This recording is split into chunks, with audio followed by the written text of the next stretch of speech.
This is a server, and this server is going to save our customer from a catastrophic outage. It doesn't look very sexy. In fact, most servers are pretty cumbersome and heavy and bulky and use lots of power. But they're not designed to look good, they're designed to do a job. And that job could be handling complex databases, keeping tabs on a network, or in our customer's case, storing and managing their company data. I'm going to put this down now. Oh.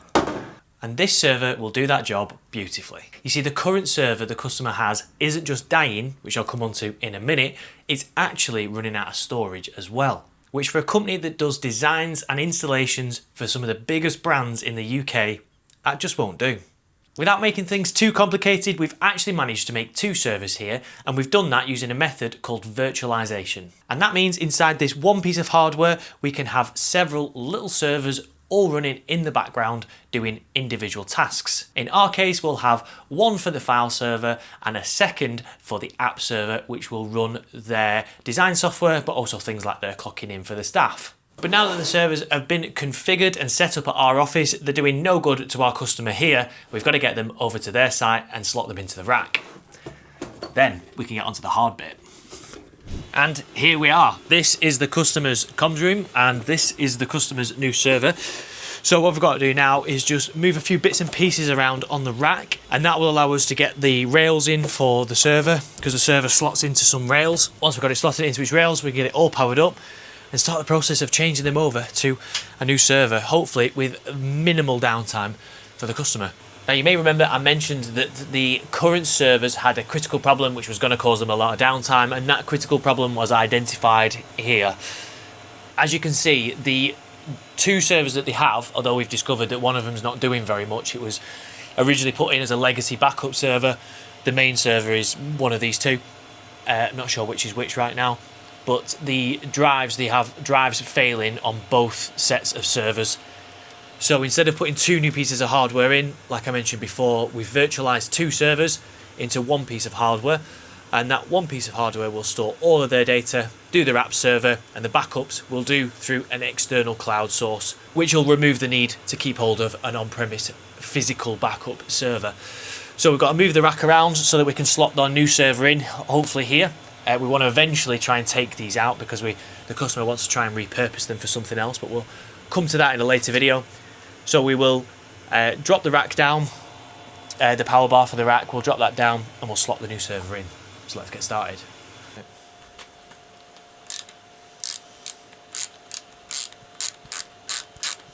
There's a rail now, where we're putting it.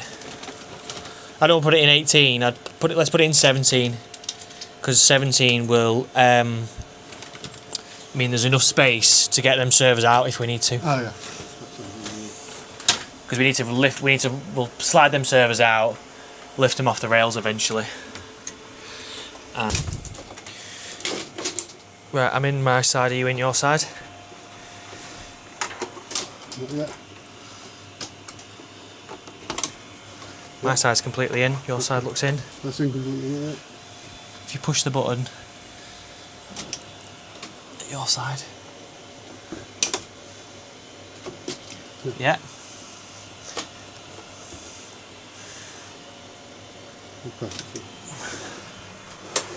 It should latch as soon as it goes in.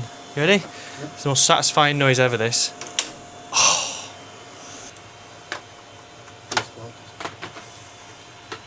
Second power supply, please. We've got the one if the one patient dies. Is that plugged into the most one with that left? Far left patient? It doesn't matter for now because they're both going into the same PDU. It won't matter that they're both. What we'll do is once the server's in and everything else is sorted, they used to have a UPS in the bottom of the cabinet, so you'd usually have two power supplies in a server, one going to clean and one going to like dirty power, but we've not got the option here, so I could use another extension lead in the bottom or another power source. I don't think it's really going to matter. I mean, there is a plug actually here at the back of the server, so I'll just shove it in that. Yeah, if they lose power right now, the power's gone.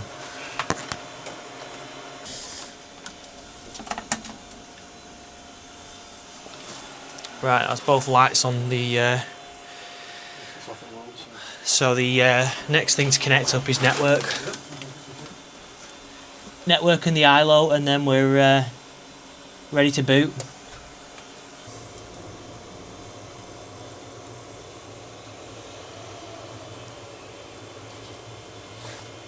So the server is now installed in the rack, and I'm just going through some of the configuration on my laptop so that we get the network settings perfectly right and I can do everything else remotely from my office. To explain what needs to happen next, it gets a little bit complicated, so to simplify it, I've drawn a little picture on our whiteboard. So imagine that the old server is the king of the network. That's its crap. And currently that's plugged into the switch, which feeds all the devices that feed the building and all the office staff. What we're going to do is we are going to slot in the new shiny server onto the network. I'll just put new in that box, new.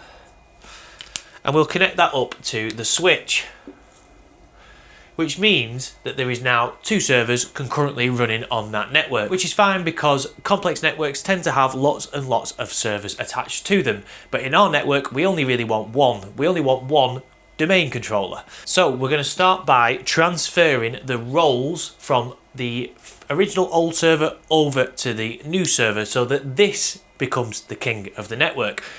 To do that, we need to attach it to the network, which we've done already. We'll install DHCP, DNS, we'll install Active Directory, and then we will promote the server to be the new domain controller. And once that's promoted and they are both domain controllers, we will demote the old server so it was no longer needed, and obviously transfer all the files and folders off. Make sense? Without further ado, we got cracked on and started the work. We'd already created the virtual machines, but this just roughly runs through how that's done. And once sorted, you unload the OS, which is, in this case, Server 2025. The server will then reboot and you'll create a local administrator username and password, which is always important to remember. But that's not the bit we need. We need to join this to the network so that it can become the king. We do that by connecting it to the domain, like you would any other computer on the network, but once it's restarted and we upgrade its roles, we have the ability to make it a domain controller, or as we call it, the king of the network. There are loads of different roles that you can apply to servers. They can do file storage, they can do Active Directory where they'll administer all the username and passwords that everyone logs onto the network with. It can hand out IP addresses, it can do DNS, there's all sorts of things that you can configure servers to do. But once ours was joined to the network, I spent the weekend running scripts, helped a little bit by ChatGPT, and those scripts enabled me to copy the files and folders from the old server over to the new one. So come Monday morning, everything was ready to go. Okay, so today is actually my first day in the office since we did the migration. You can imagine moving a full customer from one server to another isn't a straightforward task, and there was complications while I was on site, which meant I couldn't get a great deal of content. Now, please excuse the office that is currently half built and has been like this for some time, but we'll glaze over that. Coming back to our customer, because I'd done most of the work over the weekend in terms of come Friday evening, I'd started the process of moving their company shared data, the data for their accounts package, the data for the clocking system, all over to the new servers using the scripts that I'd shown you before. It meant that nothing needed to be done come Monday morning. We just needed to get engineers out onto that site to make sure that users were all able to log into the network and access all the files and folders they use regularly. This threw a few spanners in the works. We had a few machines that were connected using static addressing, so instead of asking the network for an address, it kind of tells the network what address it's got,